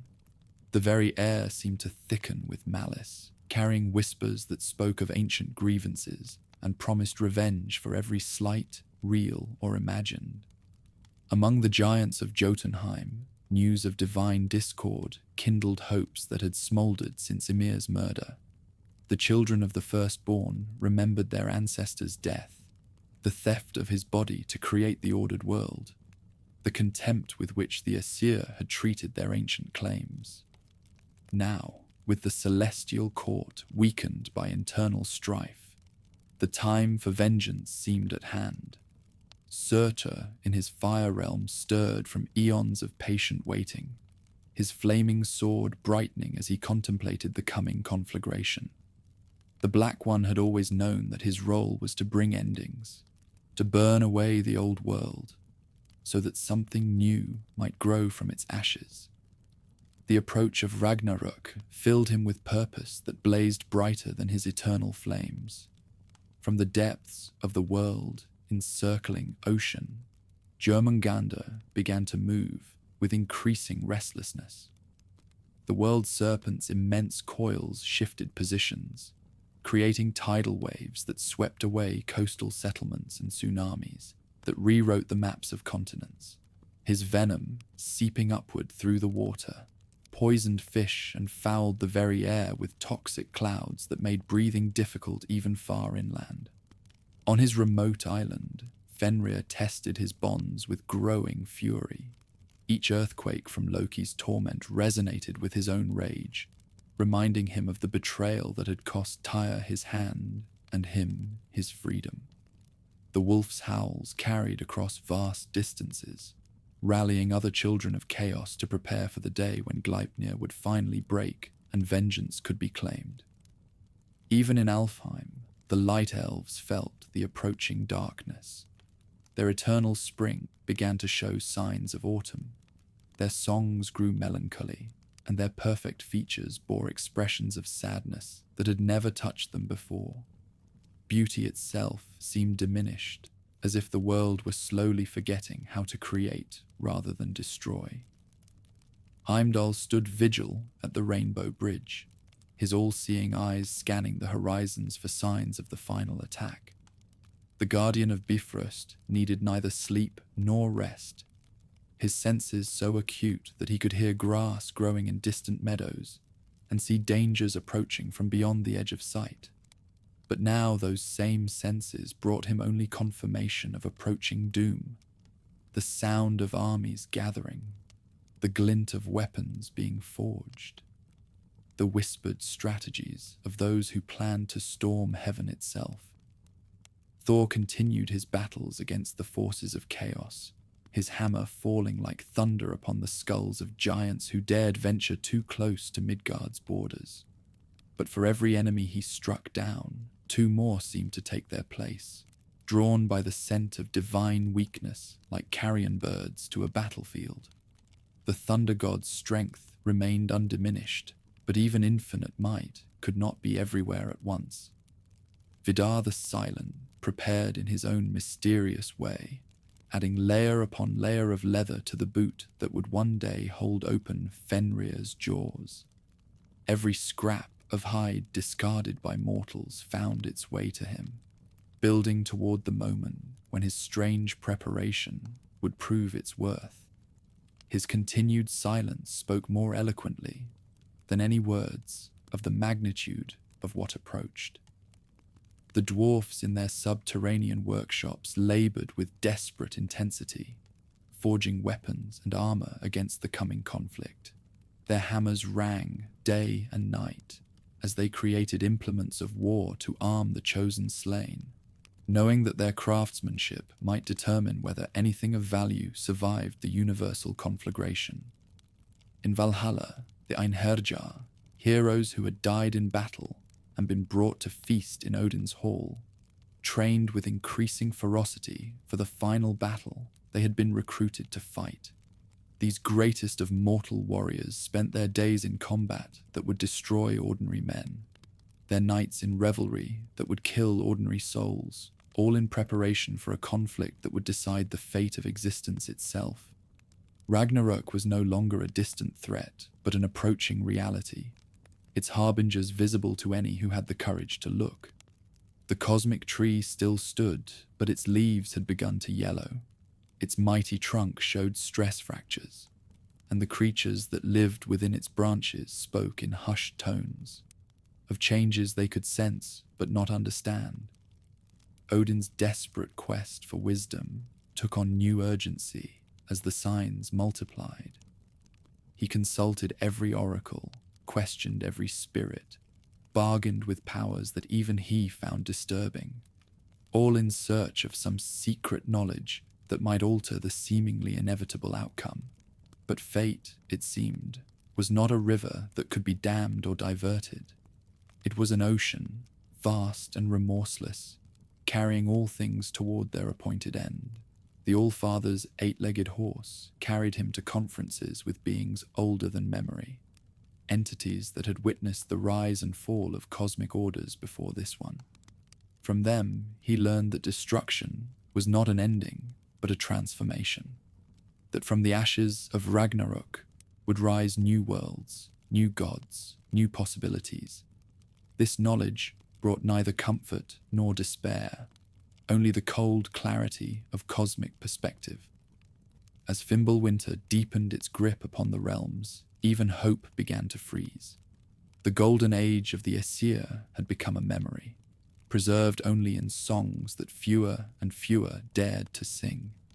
Ahead lay darkness, fire, the clash of forces that had been gathering strength since the first giant fell and the first god drew breath.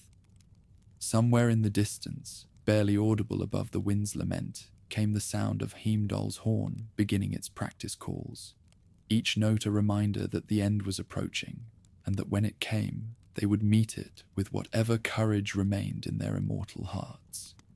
The long dusk was ending, giving way to the darkest night that any world had ever known. The first sign came with the breaking of ancient bonds. Deep beneath the earth, where Loki had writhed in torment for ages uncounted, Gleipnir finally surrendered to forces beyond even dwarven craft. The silken chain that had held Fenrir since his betrayal snapped like a thread touched by flame, and the wolf's triumphant howl shattered the last pretense that the old order could endure. Across the realms, seers and oracles felt the cosmic fabric tear. The Norns themselves paused in their weaving, their ancient fingers trembling as they witnessed threads of fate that had seemed immutable suddenly unraveling. What had been written in the very structure of reality was coming to pass, and not even the sisters who shaped destiny could alter what they had long foreseen. Heimdall raised Gjallarhorn to his lips and blew the call that every living being had dreaded to hear. The sound pierced through all 9 realms simultaneously, a note so pure and terrible that it bypassed the ears entirely, resonating in the bones and souls of all who heard it. Mountains cracked at its passage, seas boiled, and the very foundations of Yggdrasil groaned under the weight of what was beginning. From Muspelheim came the answer to that horn's call. Surtur the Black emerged from his realm of eternal flame, his sword blazing brighter than 1,000 suns, his massive form wreathed in fires that had burned since before the cosmos knew order. Behind him marched the sons of Muspel, beings of pure conflagration whose very presence turned stone to lava and air to superheated plasma. The Rainbow Bridge, beautiful Bifrost that had connected the realms in harmony for eons beyond counting, began to buckle under the weight of forces it was never meant to bear. Cracks appeared in its crystalline structure, spreading like spiderwebs as armies of fire pressed forward with inexorable purpose. Heimdall drew his sword, knowing that his vigil was ending, that the bridge he had guarded so faithfully would not survive the coming assault. From the depths of the world ocean rose Jörmungandr, the Midgard serpent whose coils had encircled the earth since his exile. His emergence sent tidal waves racing across every shore, swallowing islands whole and transforming coastlines into temporary seas. The venom he breathed turned the sky itself poisonous, creating clouds that burned the lungs of any creature unfortunate enough to inhale them.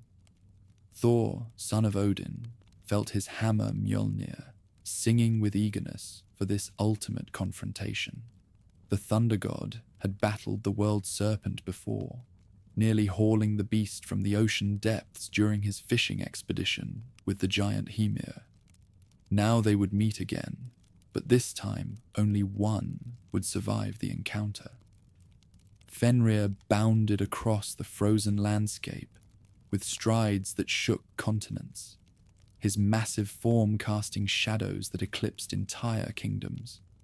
The wolf's eyes burned with hatred distilled through ages of imprisonment, focused with laser intensity upon the one who had orchestrated his binding.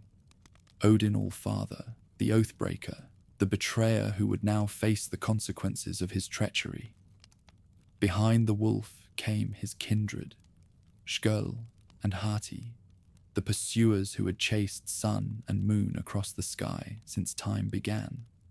At last their eternal hunt would end in triumph, their jaws closing around the celestial bodies that had fled them for so long. Darkness would swallow the heavens as the very sources of light were devoured. From every corner of Jotunheim came the giant kind, their ancient grievances finally finding voice in united action. Angerboda led her monstrous brood, while frost giants and mountain trolls, stormbringers and earthquake makers, all converged upon the battlefield, with weapons forged from hatred and sharpened by centuries of resentment. The murder of Ymir would finally be avenged. On the plain of Vigridr, 600 leagues in every direction, the opposing forces gathered for the last battle that any cosmos would witness. Here, on this field that existed specifically for endings, the accumulated tensions of ages would finally find release in violence that would reshape the very foundations of existence. Odin mounted Sleipnir one final time, his 8-legged steed carrying him at speeds that bent space itself. The All-Father's single eye blazed with prophetic fire as he gazed upon the enemy host, counting faces he had known, recognizing patterns he had long foreseen. His spear, Gungnir, thirsted for blood, while his ravens, Hugin and Munin, circled overhead, preparing to witness the end of the age that had given them purpose. At his side rode the Einherjar, the chosen slain who had feasted in Valhalla while training for this moment. 540 doors had opened in the Hall of the Slain, disgorging 800 warriors from each, an army of the dead whose prowess had earned them places at the final table. These heroes of 1,000 battles charged forward with joy, knowing that death in service to the All-Father was the highest honor any warrior could achieve. The clash began with a sound like reality itself tearing. Spear met claw, sword struck scale, hammer crashed against fang, in combinations that physics had never been asked to accommodate. The very air caught fire from the friction of supernatural forces grinding against each other, while the ground beneath their feet began to crack and bleed actual blood. Thor and Jörmungandr met at the battle's heart, their confrontation sending shockwaves that were felt in dimensions that had no names. Mjolnir rose and fell with the rhythm of cosmic heartbeats, each blow against the serpent's scales, releasing energy equivalent to stellar explosions. The world serpent's coils wrapped around mountains and used them as clubs, while his venom corroded the very concept of solidity. For 9 mighty strides, Thor advanced, his hammer pulverizing sections of the serpent's endless length. On the 10th step, Mjolnir found its mark with devastating precision, crushing Jörmungandr's skull and sending the beast's death spasms rippling through the ocean itself. But victory came at a price beyond calculation. The serpent's final breath released a cloud of venom so concentrated that even Thor's divine constitution could not withstand it. The Thunder God managed 9 more steps before the poison overwhelmed him, each footfall weaker than the last. He fell to his knees, then onto his side, Mjolnir slipping from nerveless fingers as the greatest warrior of the Æsir perished from his enemy's dying gift. Around his body, the venom pooled and spread, creating a wasteland where nothing would ever grow again. Nearby, Odin faced his own prophesied doom as Fenrir's jaws opened wide enough to swallow mountains. The All-Father's spear flew straight and true, piercing the wolf's throat, but not deeply enough to prevent those terrible teeth from closing. The cosmic scream that emerged from that encounter shattered what remained of several minor realms, while Odin's final cry contained within it all the wisdom he had gathered through sacrifice and suffering. But the wolf's triumph was brief. Vidar the Silent, Odin's son, appeared as if from nowhere, his massive boot pressing down upon Fenrir's lower jaw, while his hands grasped the upper. The leather that had been accumulating for ages upon that boot, every scrap discarded by mortal cobblers throughout history, proved strong enough to hold the wolf's mouth open, while Vidar's hands tore the beast's head apart. Freyr, having long ago traded away his magical sword for love, faced Surtur armed with nothing more than a stag's antler. The lord of fertility and growth stood no chance against the master of conflagration and ending, falling to the Black One's flaming blade after a brief but valiant struggle. His death marked the end of the growing season, the final harvest before winter claimed everything. Tyr, the one-handed god of justice and sacrifice, found himself matched against Garm, the blood-soaked hound that guarded Hell's gates. Both had served as guardians of cosmic order, and both fell together. Their final battle, a perfect expression of duty carried beyond the point of survival. Justice and death proved equally matched, cancelling each other out in mutual destruction.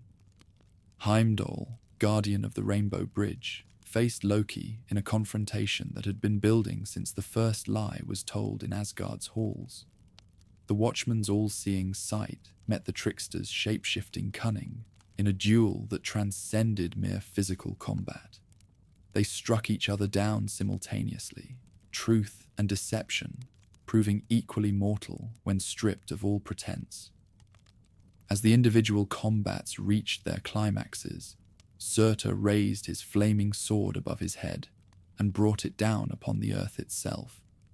The blade cut through more than mere matter, severing the bonds that held reality together, igniting fires that burned concepts as easily as they consumed flesh. The conflagration spread with supernatural speed, devouring everything it touched and transforming matter back into the primordial energy from which it had first been formed. Yggdrasil itself, the world tree that had connected all realms and given structure to existence, began to burn. Its mighty trunk, which had weathered every storm since creation's dawn, blackened and cracked as flames climbed from root to crown. The creatures that had lived within its branches fled in terror, but there was nowhere to run. The fire was everywhere, consuming space itself as it advanced. The sun, freed at last from its celestial chariot by Sjöll's triumph, fell like a stone into the burning sea, where it was extinguished with a hiss that could be heard across all dimensions. The moon followed moments later, devoured by Hades' patient jaws, leaving only darkness shot through with the hellish glow of universal conflagration. Stars began to fall like rain, their ancient light failing as the cosmic order that had sustained them collapsed. Each falling star marked the death of a story, the end of a song, the extinguishing of possibilities that would never again find expression. The very concept of up and down lost meaning as gravity itself forgot its purpose. The seas rose to meet the burning sky, steam and fire merging in combinations that created new forms of destruction. Where water touched flame, explosions occurred that sent shockwaves through realities that had never known violence. The boundary between elements dissolved, leaving only chaos writhing in forms too alien for any surviving consciousness to comprehend. On Vigrider's plain, the last of the combatants fell, their weapons cooling in pools of blood that reflected no light, because light itself was dying. Gods and giants, heroes and monsters, all lay mingled together in death's democracy. Their ancient enmities settled at last through mutual annihilation. The great game that had begun with Ymir's awakening was finally over. Surtur stood alone, among the ashes of everything that had ever been, his flaming sword the only source of illumination in a cosmos that had forgotten how to shine. The Black One's laughter echoed through emptiness that had no walls to contain it, a sound of triumph that celebrated the completion of his eternal purpose. He had brought the ending that was necessary for any beginning to have meaning. The fire spread beyond the physical realm into the conceptual one, burning away the very ideas that had given structure to existence. Time itself began to stutter and fail, moments overlapping and cancelling each other out until past and future became meaningless terms. Space folded in upon itself like a flower closing its petals, compressing infinite distances into points smaller than atoms. In the final moments, before consciousness itself was consumed, the last witnesses to Ragnarök saw Surtur's sword complete its work. The blade cut through the final barriers between existence and void, allowing the fire to spread into regions that had never known form or substance. Everything that had ever been thought, felt, or imagined joined the conflagration, adding fuel to flames that had already consumed matter and energy. When the fire finally burned itself out, nothing remained but silence deeper than any void, darkness more complete than the absence of light, emptiness so absolute that even the concept of empty had no meaning within it. The cosmos that had grown from Ymir's corpse had returned to something less than the nothingness from which it had emerged. The twilight of the gods was complete. The last song had been sung, the final story told, the ultimate battle fought to its inevitable conclusion. In the perfect silence that followed, even memory ceased to exist, for there was no mind left to remember and nothing left to be remembered. Yet in that absolute ending lay the seed of absolute beginning, for destruction on such a scale could not help but create the conditions for something unprecedented to emerge. The wheel of existence had completed one full turn, and in the stillness that followed, new possibilities began to stir in depths that had never known form. Ragnarök was over.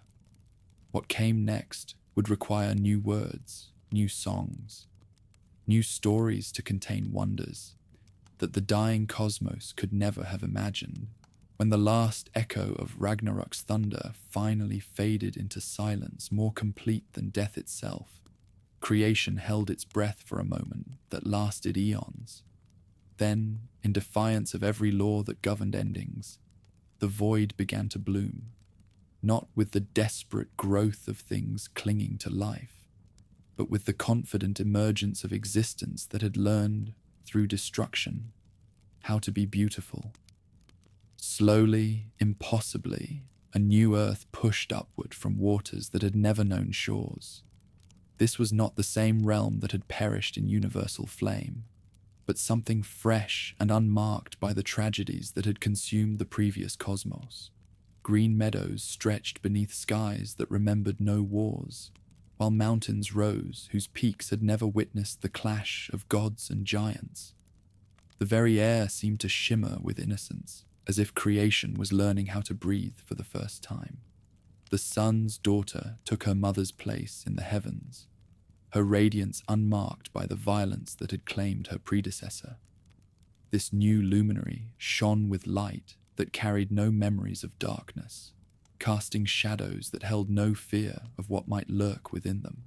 Day and night resumed their ancient dance, but it was a celebration now rather than the weary procession it had become in the dying days of the old world.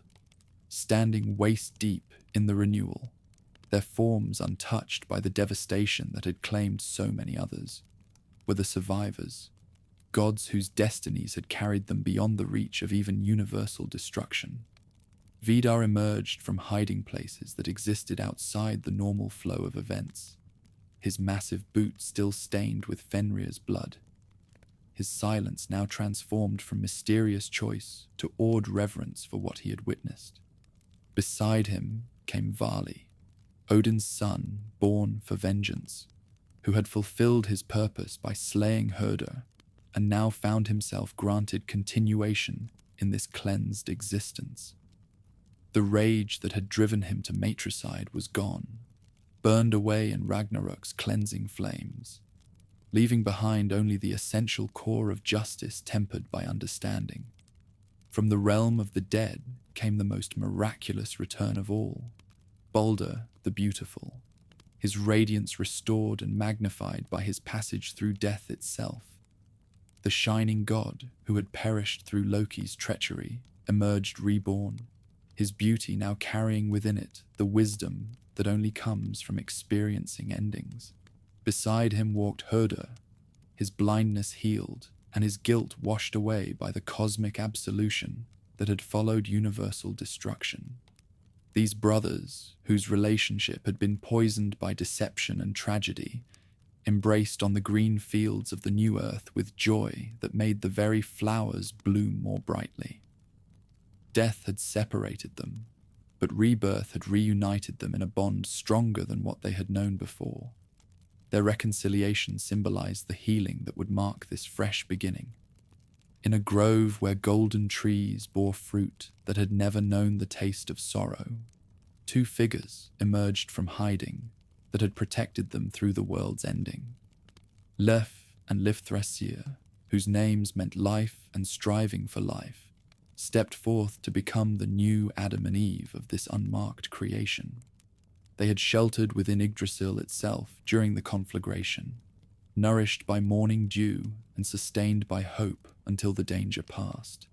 These two would become the ancestors of all humanity in the world to come, but theirs would be a different breed than what had gone before.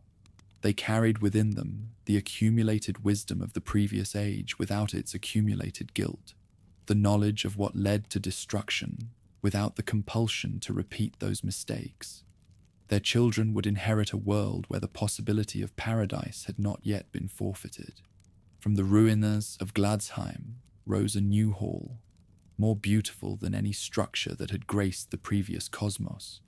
This was not built from the bones of murdered giants or the dreams of conquerors, but from the willing participation of elements that chose to take form, because form itself had become beautiful again.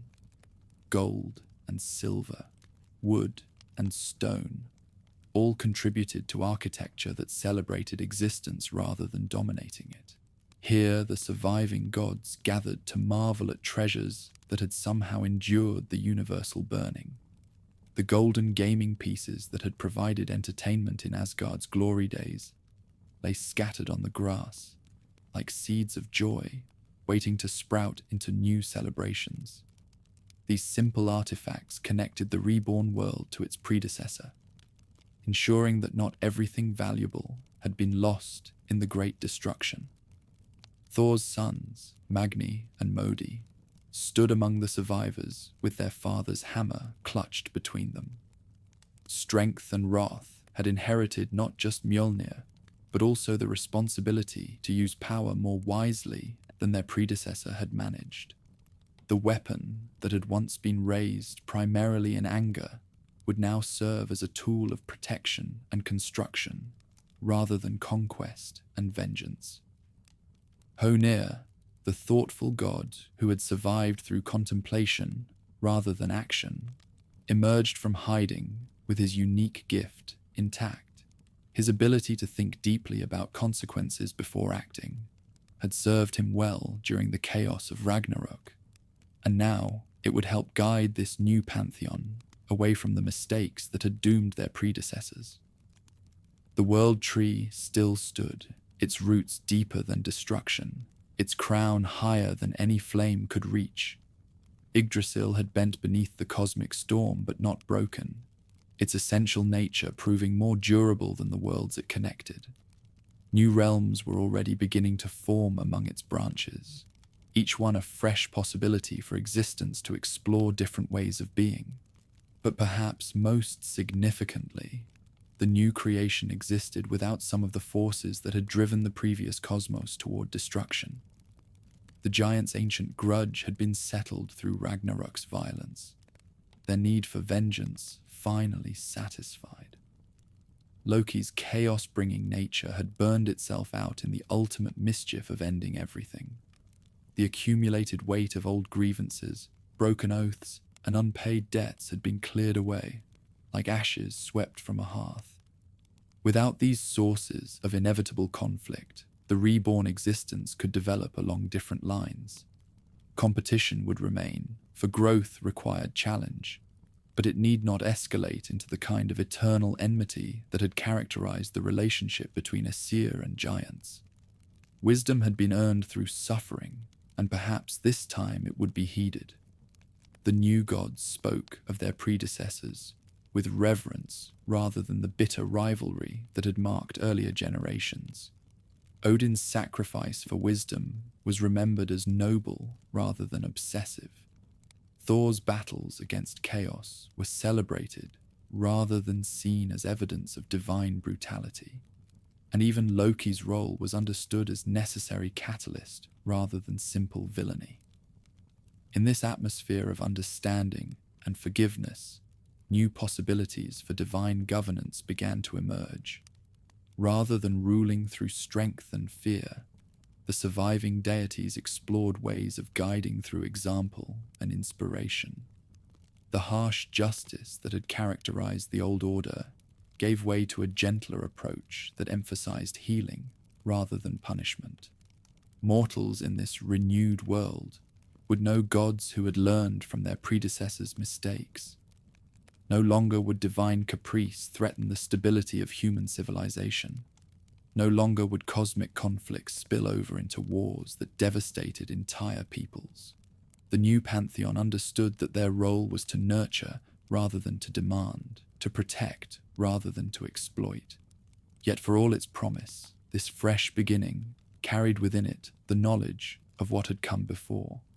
The survivors remembered Ragnarök not as ancient history, but as lived experience, ensuring that the lessons of the previous age would not be forgotten.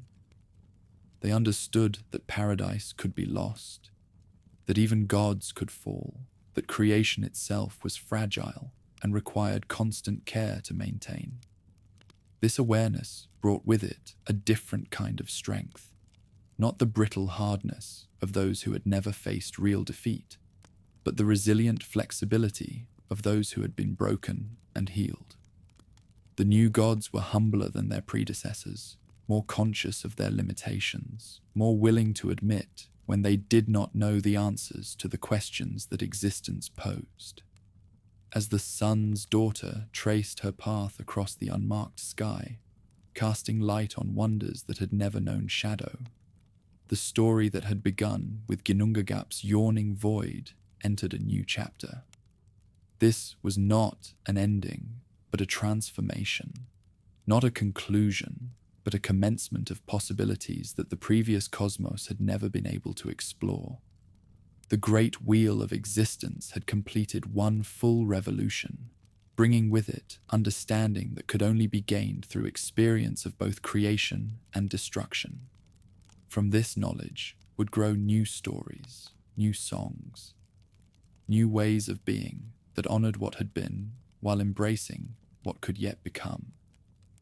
In the distance, barely audible but growing stronger with each passing moment, came the sound of new voices raised in celebration, not the triumphant war cries of conquerors or the desperate prayers of the oppressed, but the joyful songs of beings who had discovered that existence itself was cause for gratitude.